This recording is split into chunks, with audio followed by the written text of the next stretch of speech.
Hey friends, it's the Visual Studio 2022 launch. We're still here, we're working remotely. Thousands of you have downloaded the preview of Visual Studio 2022, but today we're going to launch it for the millions of developers out there that are excited about making great stuff with Visual Studio.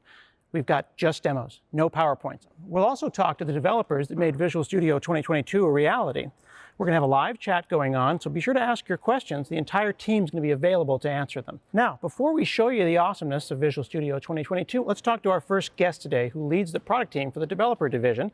We're going to hear from her how Visual Studio 2022 came to fruition and what the vision is for the future of Visual Studio. Hey, Amanda. Thanks, Scott.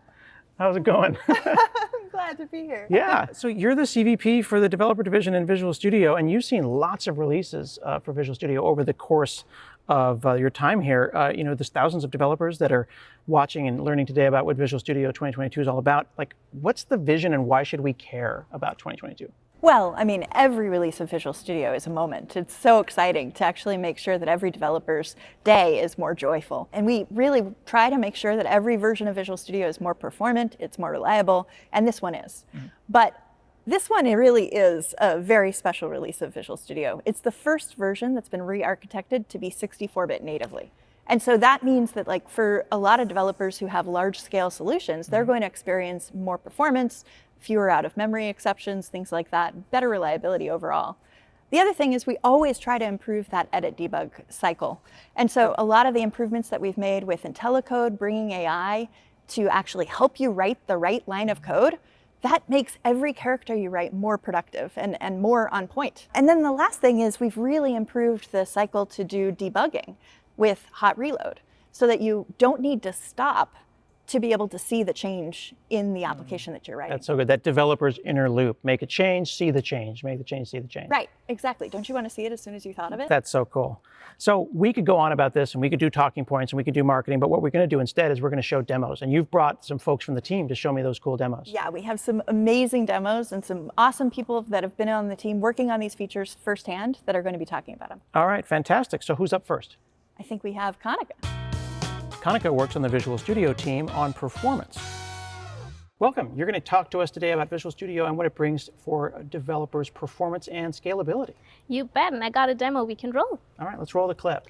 So we're looking at a large solution. You know, when you open those solutions, you go get coffee so that Visual Studio can settle down. Well, we're trying to make that a thing of the past. So this is a 176 project solution, Orchard Core on .NET 6. And you can see how quickly the solution loads. Everything's interactive. All your navigational elements are right there.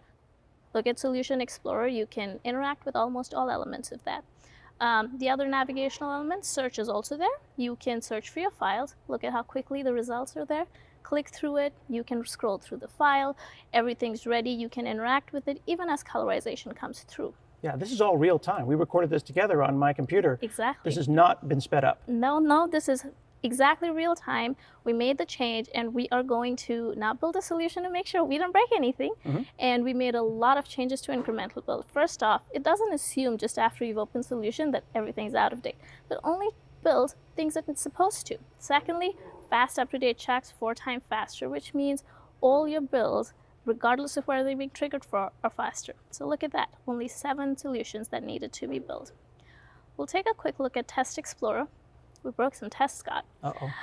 So we're going to go ahead and make some changes to fix that.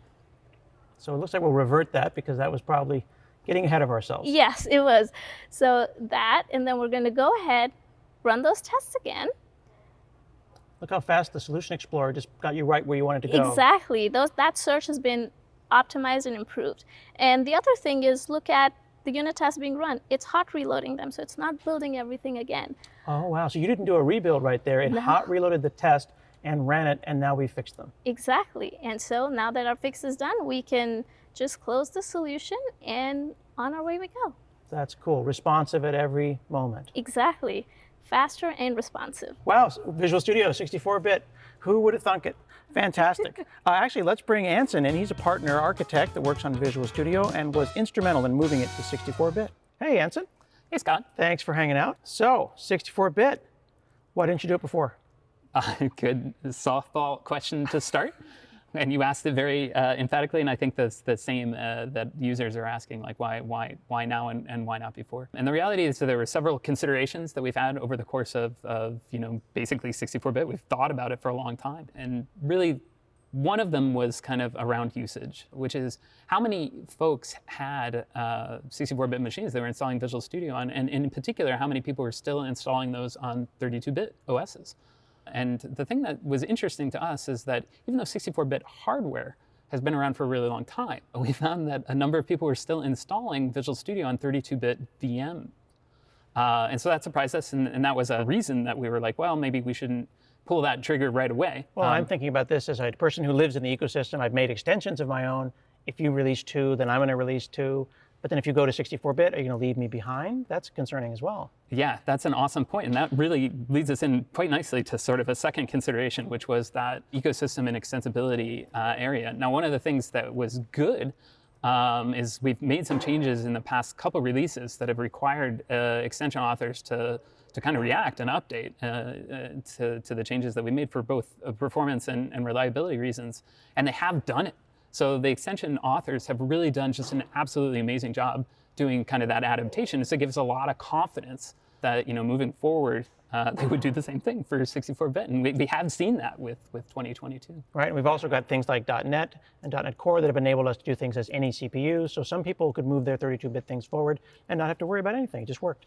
That is, yeah, I mean, both on the C++ side, really can write portable code, but on the, on the .NET side, we did see an increase in the percentage of extensions within the marketplace that were doing exactly that, right? And making it so that that transition was actually, fairly straightforward for those folks. So it seems like this was the moment. It was a convergence of a number of things that happened and made this possible.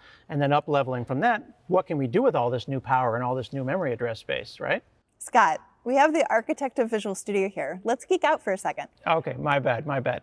What are some things technically that you had to do to make it work in 32-bit that now you can think about differently in the context of 64-bit? It's a great question. It allows us to actually do two major things that I'll mention. One, which was that we used to induce GCs during times when we knew we had an opportunity to collect a bunch of memory. We don't have to do that anymore. And the second forcing thing, garbage collection. We used to force garbage collection like during startup, and now we don't have to do it.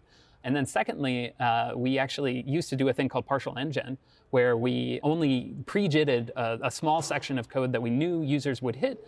And now we can actually NGen quite a bit more and increase performance. Okay, so you're doing native image generation, NGen, and just-in-time compilation more now, because you got more room to move with 64-bit. That's exactly right. Okay, so performance is really a focus with Visual Studio 2022. Performance at the low level, and then also at the user level, like what I get to do. My fingers do more now. Yeah, for sure. I mean, you definitely want to go from your idea to the code as quickly as possible. So how can we make every line of code faster to write? Actually, we've got an AI-powered demo that we brought, a clip on IntelliCode. That's right. You want to take a look? Let's take a look at that. All right, so here we are in an ASP.NET application, right? But what matters is the code that you can write and how quickly you can go from that idea to writing the code in the editor.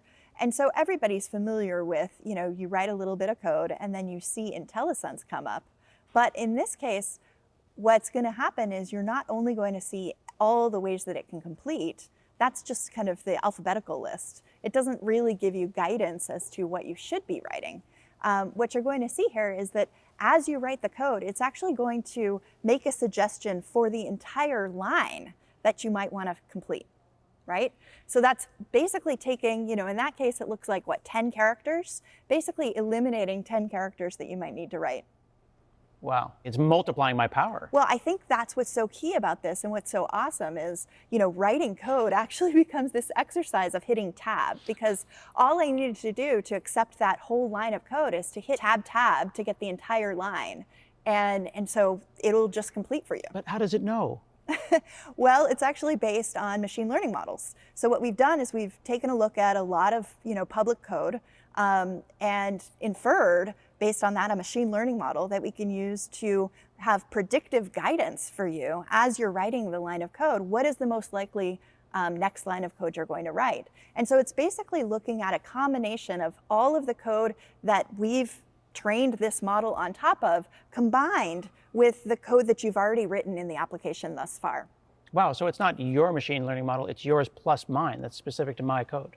Well, so what it really is doing is it's basically created a machine learning model that is generic, that is based on what everybody has written code about in ASP.NET as an example, right? But then it's taking that and combining it with the code that I've written thus far in this program. Oh, wow. So one of the things that's so important about this is it's not just how fast can you write the line of code, that you can hit tabs and you don't need to do all the typey. It can actually give you an indication of what is the right line of code to write. So for example, we have this add password results, and in this case, it's an async call. You say await, but also it can tell you what are the right parameters to pass into the method. That's amazing. So this is really going to make my life editing code a lot easier. Hopefully I'll be able to see the results very quickly too. Yeah, I think you're going to become a 10x developer.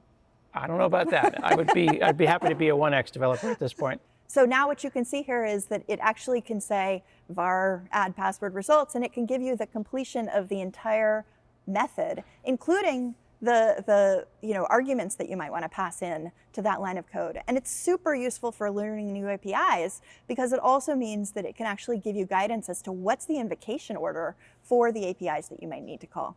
It seems to be getting smarter and smarter.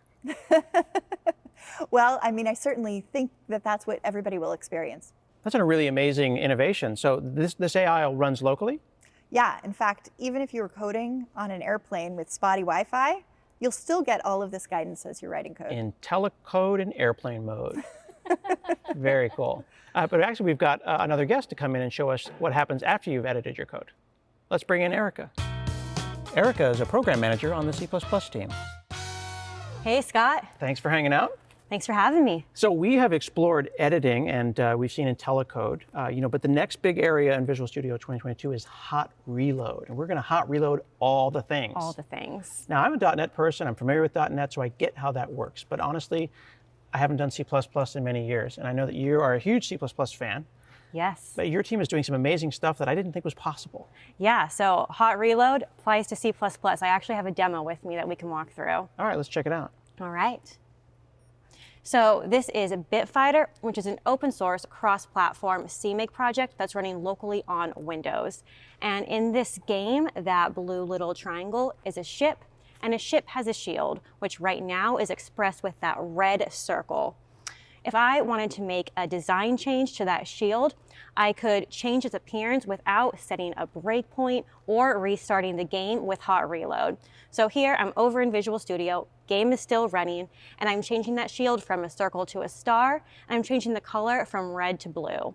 And whenever I'm done making my edits, I just need to press that hot reload button to dynamically inject those changes into the game and see them realized in real time. So it's exactly like you were saying earlier, edit, see the change, edit, see the change. I made this change on the fly. I didn't need to pause execution, which can save you a ton of time between edits, especially if you need your app in a very specific state in order to verify a change. Erica, I'm trying to get my head around how that works. It's pretty cool. You guys, this is amazing. This is something that previously was really only available to web developers, right? Web client developers creating web apps. And now this is available for native developers writing C++. Yeah, and not just game developers, all native applications can leverage this. That is amazing. Hot reload all the things. All the things. So I'm going to have to learn C++ again, but I do really like my C#. Do I get hot reload also? You're in luck. You also get hot reload. Olya has an awesome demo for hot reload for .NET developers that we can roll now. All right, let's hear from Olya. Thanks, Scott. I'm Olya. I work on .NET Desktop, and let's dive into the demo. Let me open Visual Studio and show you new features in WPF and WinForms. I'm going to build an application to track air quality in different cities. And as usually, I will have some shared code, some business logic, and I'll have different clients. In my case, I equally loved WinForms and WPF, so I'm going to build a client for each. Let's start with WPF. I have some basic UI in place, and I'm gonna generate the cities and corresponding air quality with the following data template. Okay, here I'm gonna use data binding, and the problem is I cannot see how my data will look like in the app here in the designer. For that, we have a new feature called design time data. Design time data allows you to mock any property and set the values that would be shown specifically in the designer. So by adding dcolumn to any XAML property, you can get values in your designer, like I just did. Perfect. I have my data, I see how it will look like. I want to make minor tweaks. For example, I want to change the font of that. Here's another new feature we have called Quick Actions. By extending Lightbulb, I can change fonts, colors, anything I want with just one click. Perfect. I'm happy with how my application looks like, and I'm gonna run it. Let's assume I developed WinForms application behind the scene, and I have my both WinForms and WPF applications. But something is wrong with my WPF. Let me debug my app while it's running using the feature called Hot Reload.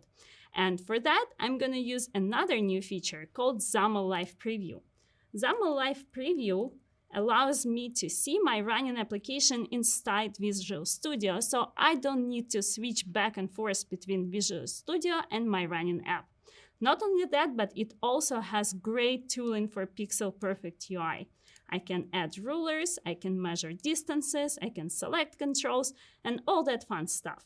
Okay, let me look at my item control. Okay, and here I see that I forgot to specify item source. So I'm gonna quickly fix it, and there you go. I see that my application is fixed while it was running right away. Great. I think I'm happy with how everything looks like except one part. I noticed that cities here are all Los Angeles. That means I have an issue in my data logic. Let me go ahead and fix that, and my WinForms and WPF applications are still running. Yep, I forgot some test code right here, so I'm gonna do that. I'm gonna save it, and let me show you one new feature we have. In Hot Reload menu, we have Hot Reload on Save. So now I just saved my changes. I'm gonna go back to my applications, hit refresh, and I have real cities here. By the way, .NET Hot Reload works even without the debugger. My WinForms app was running without the debugger, and Hot Reload still worked. That's it for me. Thank you so much.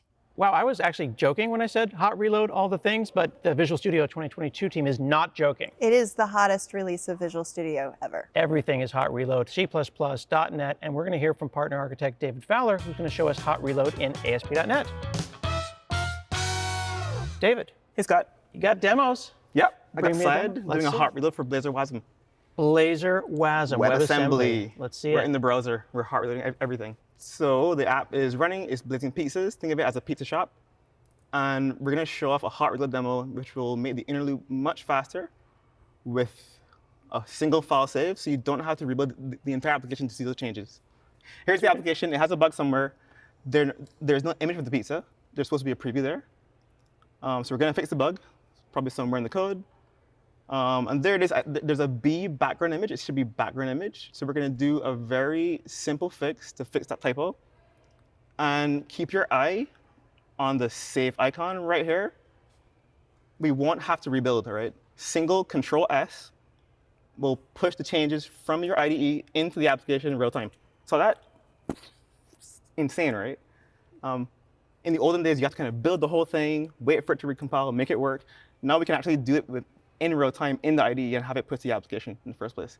Second bug here, I can only make a kid's pizza with just cheese. Now we want to actually make the pizza support more than one topping. There's the issue. It has, the max is one topping. Let's make it 6. So from 1 to 6, Control-S again, just saving. Boom. It went from a text box to a dropdown. So now I can add more toppings to the actual pizza. Fresh tomatoes, gross. I didn't even want to ask you about pineapple. Oh, only in Hawaii. All right, 6 toppings. Now we have to add the totals column to our site. And the entire time I haven't built anything ever, right? Just have to hit Control-S after adding pieces of code. It's huge. So I added that. It's not it shows up in the actual UI. Total price of the pizza. Now we're going to show you hot CSS reload. So we had hot reload for Razor and now for CSS. What's pretty cool here is that you actually don't have to hit Control-S to make this show up. As you type, once the actual syntax is correct, it'll work just fine. So I can type in real time, hit semicolon, and have the changes reflected in the application in real time.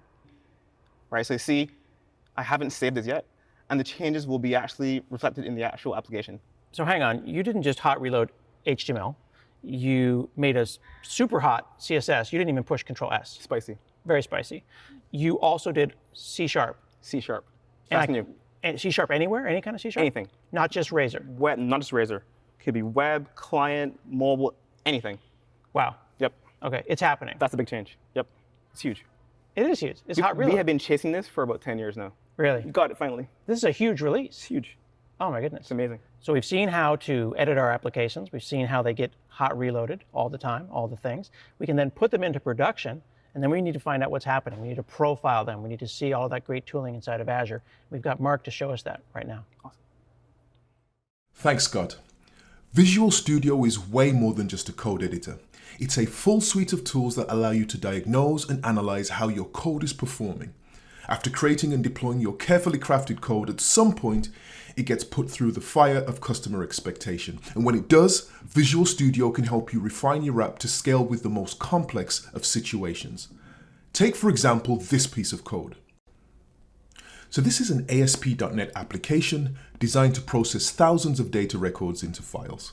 The process is split into distinct units of work which are represented by these three .NET tasks.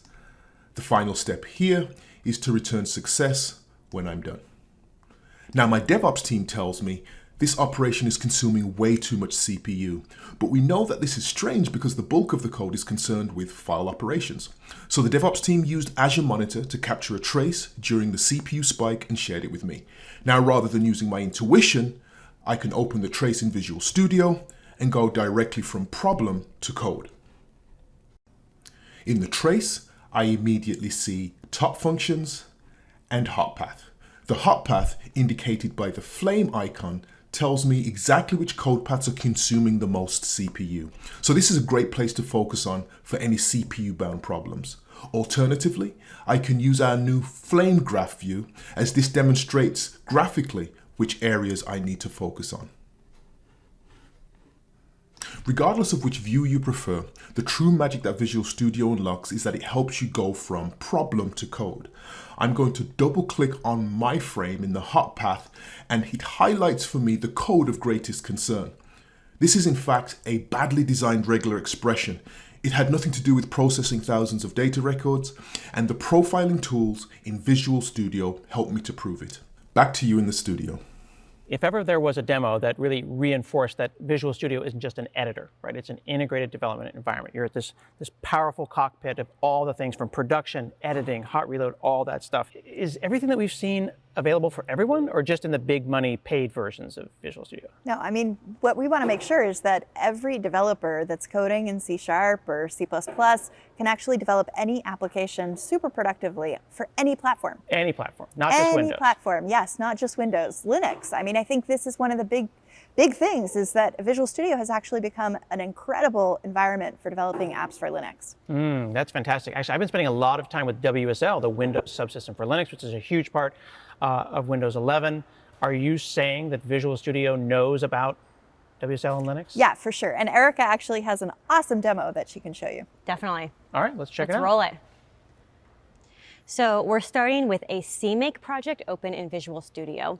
CMake is an open source, cross-platform build system generator that's supported natively by Visual Studio and is our recommendation for C++ cross-platform development.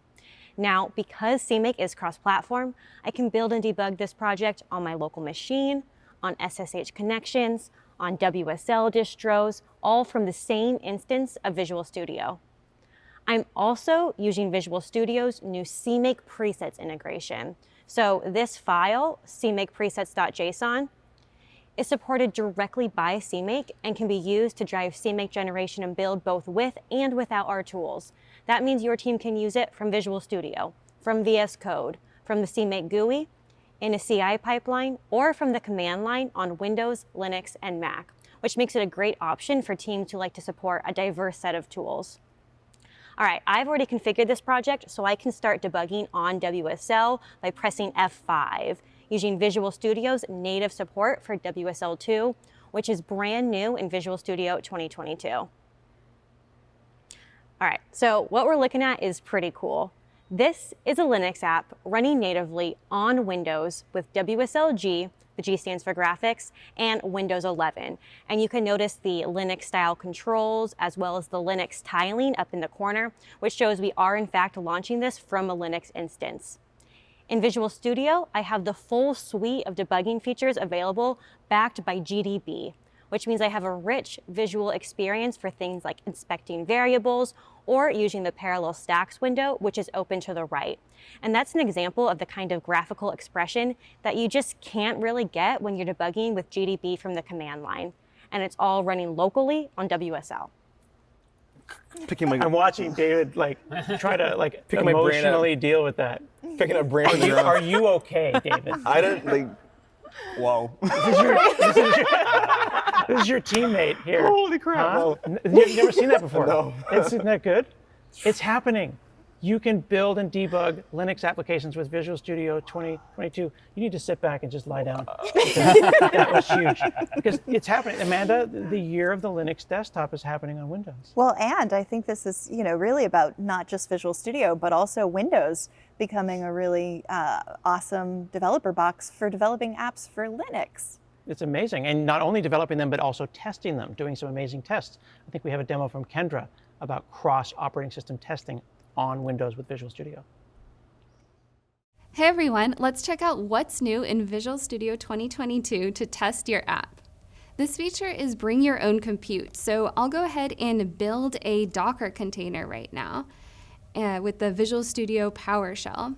And while that's building, let's take a look at my tests. So I have two tests, they're super simple. I have a Linux test and a Windows test, and I'm using the skippable fact attribute in XUnit. So I will skip my Linux test if my operating system is Windows, and vice versa. I'll only run my Windows test on Windows and skip it if I'm on Linux. So now that the container is kind of built in the background, let's take a look at our Test Explorer. So right now you can see this is the remote test environment dropdown, and right now it's set to my local Windows environment. And my Linux test is skipped and my Windows test is passing. I'll go ahead and select the container that I just built, and it will actually rediscover my tests in the background. So this dropdown is defined by a testenvironment.json file where you can tell them things like what Docker image you want to connect to or which WSL distribution you need, and anything you need for your SSH connections as well.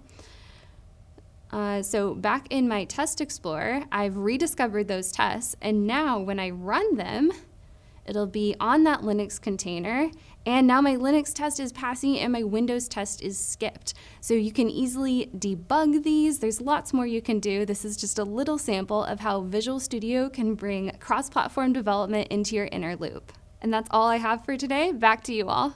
Amazing stuff from Kendra, the ability to be able to test my .NET applications cross-platform without ever leaving the comfort of my IDE, Visual Studio 2022. Yeah, so important. You can write code, you can debug your code, and you can also write tests in the IDE. Yeah, but can I check it in and put it in the cloud? That's the real question. I don't know, Scott, can you? Burn. Maybe I can do a demo. All right, let me show you this. I've actually got something for you. All right, check this out. So here we are in Visual Studio again, and I'm actually going to right-click and say Publish, and it's going to pop up some different options that I've got, and one of them is Azure App Service in Linux. And I'm going to pull down my resource group, and we'll see the different app service instances that I have available to me. I could make a new one, or I could pick one that's already been created here. And then I can publish it with the pub XML file, or check this out, CI/CD using GitHub Actions. It actually knows that I'm logged into GitHub, and it knows what kind of application this is, so it's going to pick the right template, and it will build my CI/CD pipeline for me. Check this out. So look at that. It says GitHub Actions workflow. It brought my publish profile secret out. So it knows the context. It knows the context of the cloud. And it's going to trigger on the push. It's pulled my secret out, put that into GitHub Actions. And then all I have to do at this point for the workflow to run is to go and commit and push this to the remote repository. So I'm going to say open Git changes window, and I'll make my commit. And when I push it, it's going to fire that trigger, that push trigger on GitHub Actions. So we'll put in a message for my initial commit, and I'll go ahead and say commit all, and then we'll see one outgoing, and I'll go and initiate that push. That happened in the Git changes toolbox there. Now look, the workflow is running. So at this point, we've pushed to the master, and then that run is happening in GitHub. We can then switch over to GitHub, and we'll see that CI/CD pipeline that was created for me happening automatically. There you go, build and deploy. We're 16 seconds in. Set up .NET Core. We're going to run the tests. Then we're going to do the publish. And then we will deploy to the Azure web app. All of this was created for me. I didn't have to edit this pipeline at all. Once that post run is done, my application will start to spin up inside of Azure. It takes just a second for it to do that because we're doing a cold start. And there you go. My app is live right there in App Service on Linux. Awesome. Pretty cool. Kind of full circle right there.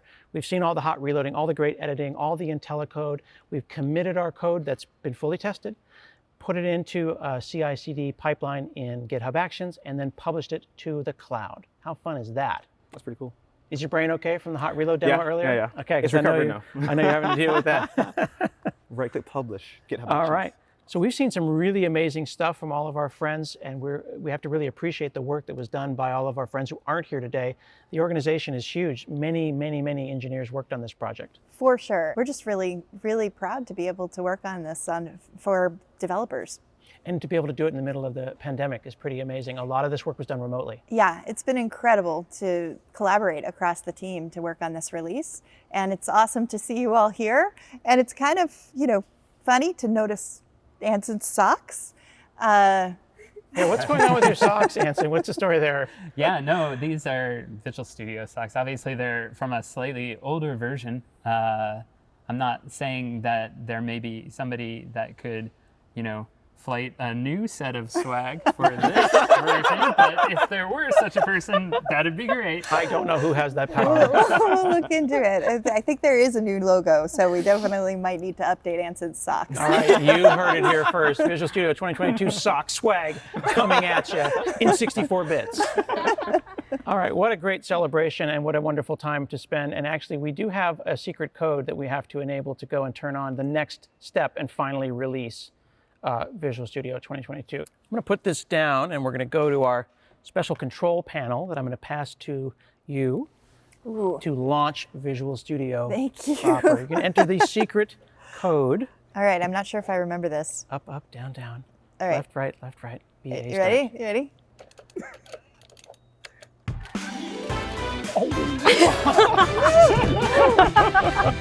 Oh.